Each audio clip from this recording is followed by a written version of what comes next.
Bapak ku ndek bondo akeh. Nek ora wis kepiye di. Tak ya awak dhewe sing kapiron to. Mumet aku rasake. Di, kok meneng wae to, mbok ngomong ngono lho. Ngomong sik kepiye ngono lho. Ket mau dijak omongan malah gon guyang-guyu. Piye? Awak dhewe kudu piye, Di? Wis nek ngene iki. Iki ngomong perang ngomong to kowe iki. Mbak Yune kok ngomongan dhewe ket mau. Lang nuwun. Kowe iki lho. Mbak yo omongan ngono lho. Tak jiwet lho kowe. Aduh. Lah kok ana swara apa ngono lho kowe iki. Lah kok pun rubah lho kok iki.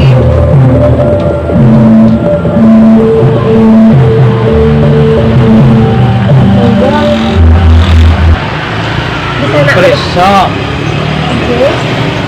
Dusun Gayam Harjo niku pundi iki? Oh, Dusun Gayam Harjo. Nggih mriki niki Dusun Gayam Harjo. Kene iki. Nggih, ajeng madosi sinten? Pak Wiro. Pak Wiro? Nggih. Pak Wiro niku nggih bapak kula. Bapak sampean? Nggih. Enten napa madosi bapak kula? Pak Wiro ki jaine kaya ngono. Anake ayu. Jenengan menika. Ning kok kasunyatan kaya ngono. Tiyang kok nganu napa ngendikane kok legi ngoten lho. Lho, aku ki ning kondok apa anane? Bapak sampean ki apa kepengin? Lah nggih. Lah jenengan madosi bapak kula ki ajeng napa? Lah bapak kula niku moto ra waras ngoten lho. Ngene lho. Nggih. Aku ki tekan kene mergo sing akon bapakmu ya Pak Wiro. Bapak kula piyambak ingkang mangkat. Lah kok saged? Kenapa madosi kula? Mau esuk Nggih. ketemu aku. Nggih. Ketemu aku terus aku ya lagi ngandhake perkara kelakonku. Lah terus bapakmu nek kowe kepengin tentrem uripmu, mulya uripmu, Nggih. mlaku won, Nggih. iku nek ning Gayam Harjo, nek ketemu wong wedok, ya kuwi sing bakal mulyake uripmu. Lah aku tekan kene iki ra mergo pakone bapakmu to. Oh, lah sik ingkang setri nggih namung kula kali adik kula menika. Ya mestine ya sing wis dewasa to ya. Oh, ngoten. Lah terus Iki pun pripun? teman. Nggih. Ning orang duwe bojo. Nah, aku iso tentrem mulya uripku nek duwe bojo. Piyai Putih Gayam Harjo ya laras ngendikane Pak Wiro. Loh, laras Mesti ya sampean sing dikersake Pak Wiro kuwi. jenengan menika napa nggih? Lah kula niki tiyang awon lho. Ayu. Niku nek ngagem nggih. Piye iki dipenggale? Nggih, nek ngagem Aku es ming- benten meleh. Aku ming tembang lumingan ya to. Ya penggale iki anakku. Umpama ya selirane iki dadi sisyanku ra. Gelem ora? Nggih. Nggih purun. Nanging kula menika mboten pados tiyang ingkang gadah derajat pangkat ingkang dhuwur niku mboten. Oh. Cukup. Nak, nduk, kono dolanan sikik. Aku tukokno apa? Kono, ana tamu ditukokno. Ya. Nggih. Ya pergi. Ulame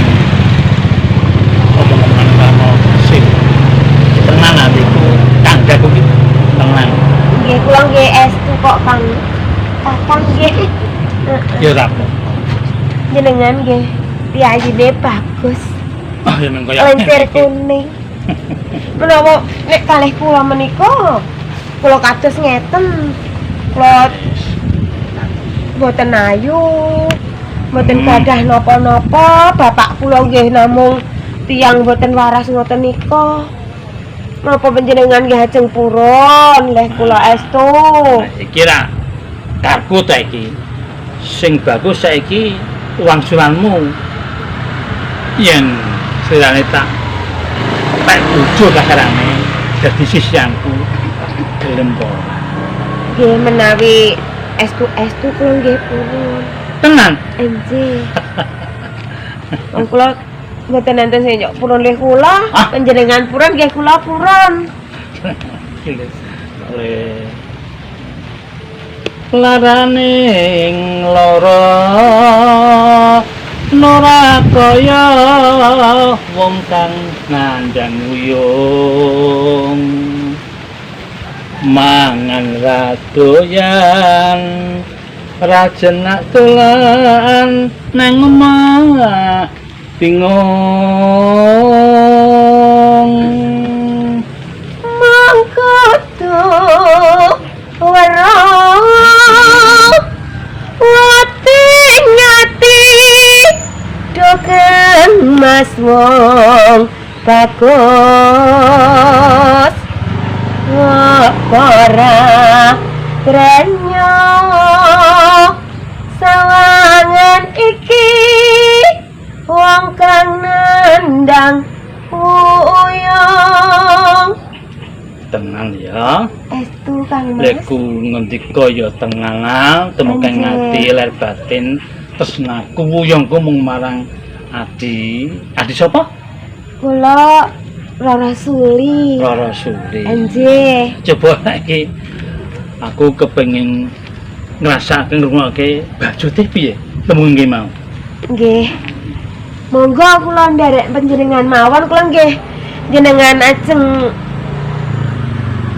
dadi garwa kula purun.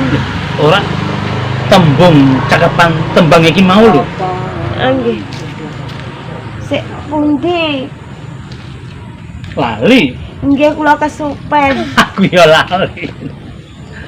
Klopo muda leganana nggonku lara uyung piting pari maskot tembung men mari nggonku lara ati aduh Kang Mas Adi Rasulullah ora bakal lara ati. Dan aku mung siji kang bakal dadi siang yang mengadi Rasul. Kepapun kula kawit riyen sampun dilara ati terus. Kowe saja dipikir nah dipenggal. Saiki wis ana Nggih. Pidato. Oh, alah. Lah wong edan. Ses. Oh. Tembok teng celana.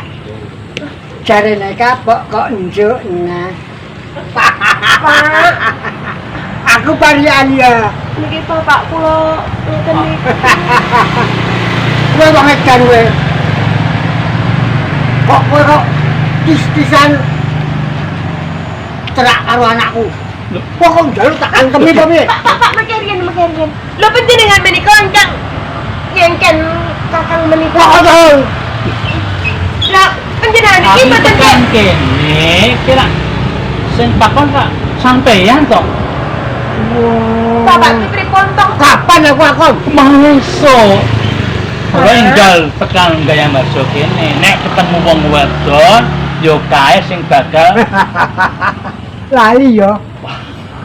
Walah. Wis kelingan. Tasuk Kowe demange. Iya Widarbo. Lah niki temange Widarbo, Pak. Panjenengan ingkang ngaturi Heeh. madosi Iya. kula. Lah iya. setujune wong tak pentungi kowe. Lah nggih menika nek pun dipentungi pripun? Ha kene.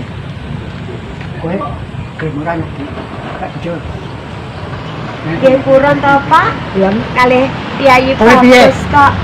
Wah, iki sing kula butuhke, Cik, Pak. sesuk dino respati maneh kowe tak jaga resmi. Lah, Pak. Bojone anakku. Tenan ya? Tenan yo, saiki toto-toto. Oh, nggih. Monggo.